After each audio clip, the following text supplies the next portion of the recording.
Wish you're here. The smell and the look is looking really good. Let's start with bechamel, meaning starting with butter. Let it melt, and then we're going to add flour. Keep it in a low heat when you're melting butter.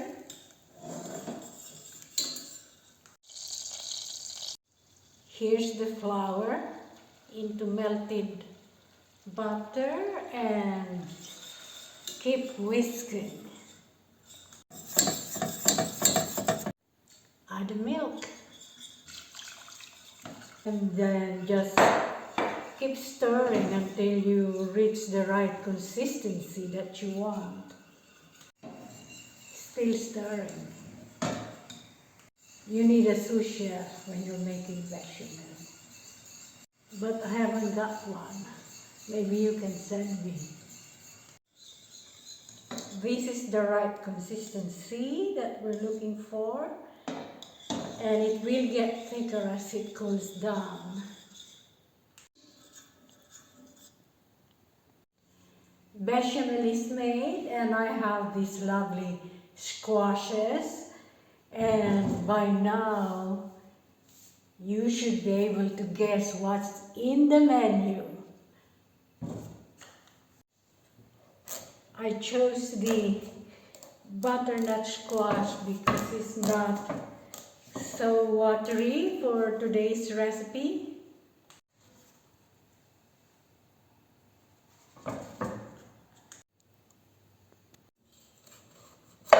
You need a little bit of strength and muscle and sharp knife for peeling squash.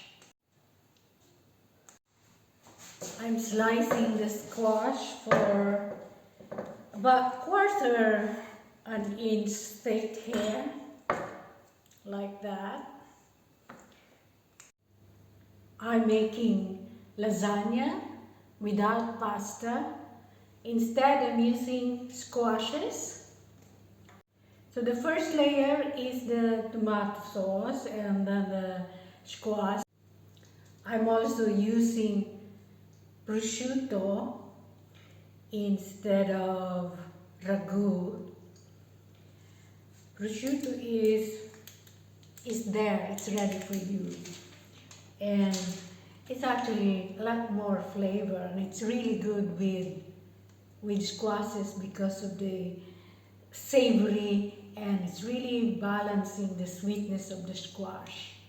What I'm doing here, I'm layering it. I put the squash at the bottom, first the tomato sauce before the squash, and then I put the prosciutto, and then I'm ready to put the bechamel.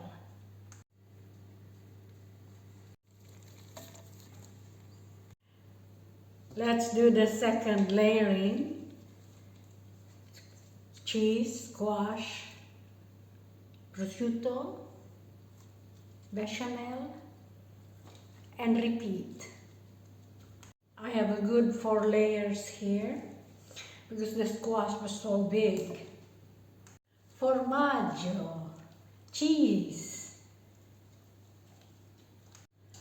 Ready for the oven.